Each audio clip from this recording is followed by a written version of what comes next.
Welcome to the Learning Pines YouTube. We hope this video helps. You start by ensuring the Redmi A3 has at least 50% battery and a stable USB connection. Once done, back up any irreplaceable files because the next steps can erase data. You will now force a reboot into recovery. Power off fully, then press and hold volume up and power together until the recovery menu appears.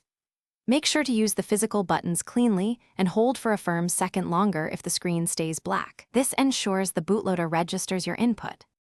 Once in recovery, you should wipe cache first and then choose factory reset only if safe to lose data. This clears corrupted settings that cause boot loops. If that doesn't fix it, prepare an official Redmi A3 firmware. Zip and use Supply Update from SD card or ADB sideload to reinstall system files.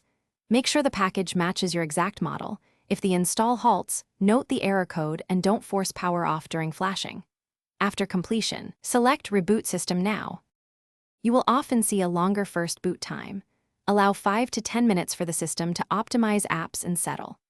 If the logo persists, reboot into Fast Boot and reflash the correct ROM with My Flash, ensuring drivers are installed and the device is unlocked if required. Make sure to try a different USB port and cable if flashing fails. Note any error messages and codes, because those tell you whether the issue is partition corruption, driver problems, or a hardware fault. Thanks for watching. Consider subscribing if we helped you.